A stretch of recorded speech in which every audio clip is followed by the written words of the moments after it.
Olá pessoal, canal Matemática Já, professor Gilberto novamente falando com todos.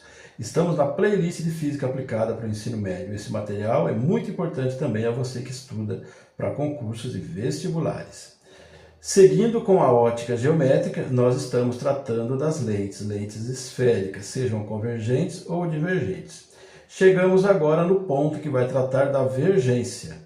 Vergência de uma lente. Também podemos falar convergência de uma lente. Então, nesse vídeo é a exposição dessas propriedades relacionadas à vergência. Vamos então à definição de vergência. Também pode-se falar, claro, convergência. É a capacidade que uma lente tem em desviar a trajetória da luz, fazendo a luz convergir ou divergir. A quem mais interessa saber sobre vergência? Aqueles que produzem lentes para diversas finalidades.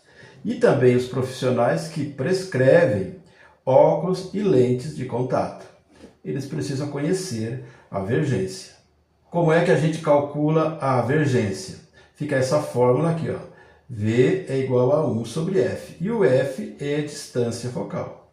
Então, vergência é 1 sobre F. Eu posso dizer, então, que vergência é o inverso da distância focal. Se eu usar a definição como convergência, eu coloco um C. E aí a fórmula é a mesma, 1 sobre F. O F é a distância focal. Agora, observação. Se F, ou seja, a distância focal, for dado em metros, nós vamos ficar com essa unidade, DI, que significa dioptria.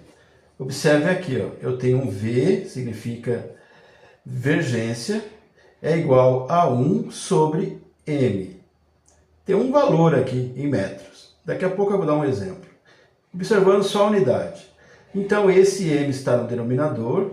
Para ele sair do denominador e passar para o numerador, esse expoente aqui fica negativo.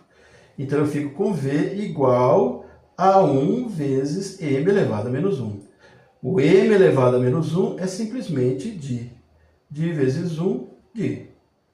Ok, então aí está a unidade que nós vamos substituir quando as informações sobre a distância focal for dado em metros. Vamos fazer um exemplo.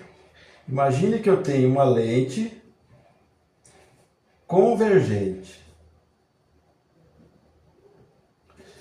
E eu fico sabendo que a distância focal é 40 centímetros. Ok? O padrão é transformar centímetros em metros. Então, quero calcular a vergência. Vergência é 1 sobre a distância focal. Então, eu vou colocar aqui, ó, vergência vai ser igual a 1. Ao invés de 40 centímetros, eu passo para metros, 0,4. E faço a divisão. Na forma prática aqui é multiplicar por 10, numerador e denominador. Vai ficar 10 sobre 4. 10 sobre 4 é 2,5. Fazendo essa divisão, eu tenho 2,5. E aí eu coloco essa unidade, DI, que vem de dioptria. É essa unidade aqui, DI, que os técnicos que trabalham com lente utilizam. Prosseguindo, os fabricantes determinam a distância focal de uma lente usando a fórmula do matemático inglês Edmond Halley. Ele definiu essa fórmula. 1 sobre F é igual a N2 dividido por N1 menos 1. E vai ficar multiplicando 1 sobre R1 mais 1 sobre R2. Essa fórmula ela vai ser utilizada quando nós tivermos lentes biconvexa, bicôncava, convexo-côncava e côncavo-convexo. As definições aqui. F é a distância focal da lente. Já comentamos. Já é conhecido de todos. N1, isso aqui, é o índice de refração da luz, claro, no meio exterior. N2 é o índice de refração da luz na lente. Então, é esse valor que a gente coloca aqui, esse índice. E agora, o R1 e R2 é os raios da curvatura das faces. O raio de curvatura corresponde à metade do diâmetro. Como eu determino a distância focal se uma das faces da lente for plana? É essa fórmula aqui, parecida com a anterior, apenas reduzida, porque eu tenho aqui apenas uma face curva, uma vez que a outra é plana. Então fica assim, 1 sobre F é igual a N2 dividido por N1 menos 1 multiplicando 1 sobre R. Já sabemos que o F é a distância focal, o N2 é o índice de refração da luz na lente, o N1 é o índice de refração da luz no meio exterior e o R é o raio de curvatura. O raio de curvatura corresponde à metade do diâmetro. Ok, agora a parte importantíssima para a resolução dos exercícios, ok? Eu coloquei aqui 4 lentes. Coloquei uma lente biconvexa, coloquei uma lente bicôncava, uma lente côncavo-convexa e uma lente convexo-côncava.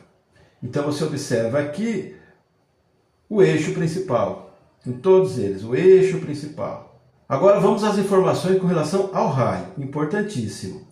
Aqui, na lente biconvexa, isso é convexo e isso é convexo, então biconvexo. Eu tenho o raio 1 e tenho o raio 2. Olha o que está dizendo aqui, o raio 1 é igual ao raio 2. O que medir um mede o outro também. Aqui eu tenho a bicôncava. Isso é concavidade, isso é concavidade. Então, bicôncava. Acontece a mesma coisa. Eu tenho um raio 1 e tenho um raio 2. Eles medem a mesma coisa. R1 é igual a R2. Agora aqui eu tenho a lente côncavo-convexa. Então eu tenho marcado aqui o raio 2 e raio 1. Raio 2, raio 1. Aqui muda. O raio 1 é maior que o raio 2. O raio 1 aqui é maior que o raio 2. Fica assim. Aqui a lente convexo-côncavo. Convexo-côncavo. O que está dizendo aqui? Ó? Eu tenho um raio 2 e tenho um raio 1. O raio 1 é maior que o raio 2. Essas definições são fundamentais. Observe agora, por convenção, essa definição aqui também é fundamental. Observe o seguinte, quando falar da face côncava, a medida do raio tem que ser um valor negativo, menor que zero. Então tem que colocar um sinalzinho negativo para esse raio que está ligando com a face côncava. Ok? Agora, se a face for convexa, é o contrário. O raio tem que ser um valor positivo, maior que zero. Então, aí não precisa fazer nenhuma alteração. Aqui sim tem que lembrar desse detalhe.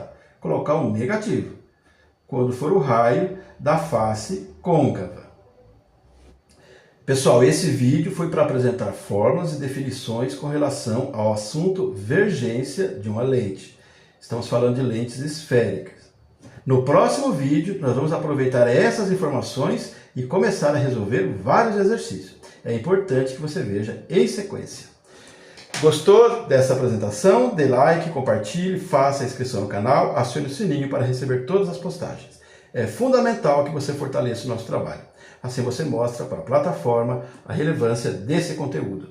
Até mais, tchau!